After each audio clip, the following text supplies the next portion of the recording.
स्वराज्य से ही राम राज्य कहा गया है।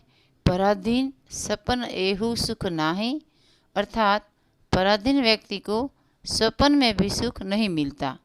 अधीनता चाहे व्यक्ति की हो, चाहे वस्तु वैभव की हो, या फिर अपने बुरे स्वभाव, संस्कार या आदतों की, दुखदायी होती है। हमारे देश भारत भी लंबे समय तक अंग्रेजों का गुलाम रहा। अंग्रेजों के शोषण से भारत की हालत बहुत दयनीय हो गई। अपने ही देश, अपने ही जमीनों पर लोग गुलाम और बंधुआ बनकर रह गए।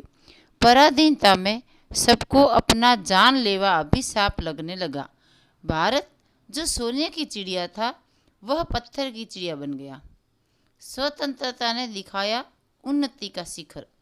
हमारे देशभक्त भाई बहनें अपने अनमोल जीवन की कुर्बानी देकर हमें अंग्रेजों के शोषण और गुलामी के जीवन से मुक्त कराने में सफल रहे। ऐसे देशभक्तों को आज़ादी के 75 वर्ष पूरे होने पर कोटि कोटि नमन। स्वतंत्रता के बाद भारत कई क्षेत्रों में प्रगति कर स्वनिर्भर हुआ। वैज्ञानिकों ने सिर्फ सोचने मात्र से चलने वाले यंत्रों की खोज कर ली। डॉक्टर्स ने भी कृत्रिम रूप से सांस देकर व्यक्ति को जिंदा रखने की तथा अन्य कई भयंकर बीमारियों के इलाज की थेरेपी खोज ली। कृषि तथा औद्योगिक क्षेत्र में उत्पादन वृद्धि कर भारत स्वनिर्भर हुआ। शिक्षा का अधिकार भी हरेक वर्ग जाति के स्त्री पुरुष को प्राप्त हुआ। आज़ादी के बाद भी सभी गुलाम हैं। इतनी सब प्राप्तियों के बावजूद मन में प्रश्न उठता है, क्या वास्तविक रूप से आज हम स्वतंत्र हैं? क्या हम उन्नति के शिखर पर पहुँचे हैं? तो सहज ही बुद्धि उत्तर देती है कि नहीं। औद्योगिक उन्नति और कृषि उन्नति के बावजूद भी महंगाई आसमान छू रही है। सामान्य व्यक्ति को पेट भरना भी दूर हो गया है। वह भी अपने भूख पेट के बंधन में है। हम स्वतंत्र तो हुए, परंतु अधिकतर लोग भी लोभ के बंधन में बंधकर सामान्य जनता का खून चूस रहे हैं। काम के अधीन होकर आज भाई बहन, शिक्षक विद्यार्थी, पिता बेटी का पवित्र रिश्ता भी अपवित्र होता जा रहा है। आज स्त्री बाहर तो क्या, घर में भी सुरक्षित नहीं है। मोह के मकड़ी की जाल में फंसे माता पिता गांधारी और धृतराष्ट्र की तरह आंखों पर पट्टी बांधकर अपने बच्चों के गलत कार्यों को भी आश्रय देते हैं। क्रोध के अधीन होकर भाई भाई को, पति पत्नी को तथा पुत्र पिता को भी मारने से नहीं चूकते। 6 फुट का इंसान छोटी सी 2 इंच की बीड़ी, 15 इंच की शराब की बोतल के अधीन है। छोटे से लेकर बड़े तक हरेक व्यक्ति काम, क्रोध, लोभ, मोह, अहंकार, ईर्ष्या, देश की बदले की भावना, आलस्य के पंजे में जकड़ा हुआ आज भी अपना और दुनिया का शोषण कर रहा है। आधुनिक रावण राज्य। बापू गांधी जी नए सत्य और अहिंसा के बल पर भारत देश को राम राज्य बनाने का सपना देखा था, परंतु आज रावण राज्य ही चारों तरफ दिखाई देता है। रावण के बारे में गायन है कि वो बहुत विद्वान ज्ञानी था। उसने 5 तत्वों को चारपाई के पांव से बांध रखा था। आज का मनुष्य भी शास्त्रों का ज्ञान, शरीर से लेकर चांद तारों तक का ज्ञान प्राप्त कर चुका है। बहुत विद्वान बन चुका है। प्रकृति के 5 तत्वों को भी उसने अपने वश में कर लिया है। बटन दबाते ही अग्नि, जल, वायु हाजिर हो जाते हैं। आकाश तक भी पहुंच गया। परंतु आधुनिक रावण राज्य में भी रोज सीताओं का अपहरण हो रहा है। कई अग्नि पर बलि चढ़ रही है। गांधी जी का राम राज्य का सपना मात्र सपना ही रह गया। कैसे साकार होगा यह सपना? राम राज्य अर्थात शिष्टाचार्य, राज्य राम राज्य अर्थात सतयुग।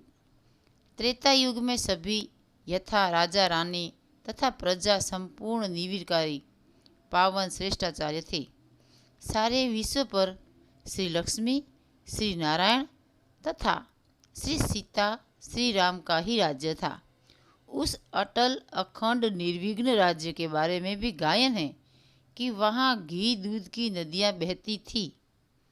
शेर, गाय भी एक ही घाट पर पानी पीते थे। सोने हीरों के महलों में निवास होता था। एक धर्म, एक राज्य, एक भाषा, एक ही कुल होता था। सबको समानता का अधिकार प्राप्त था। सब सुखी, संपन्न, स्वतंत्र थे।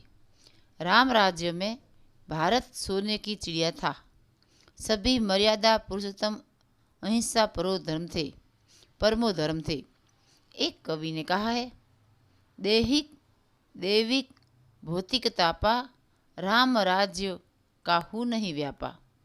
वास्तविक परिधनता है रावण की।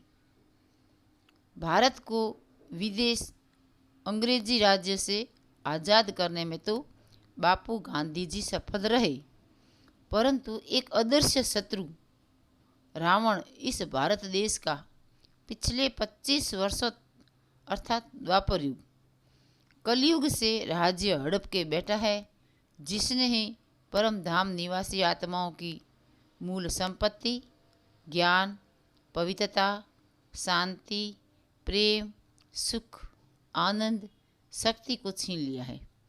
वास्तविक पराधीनता तो रावण माया के 5 विकारों का ही है।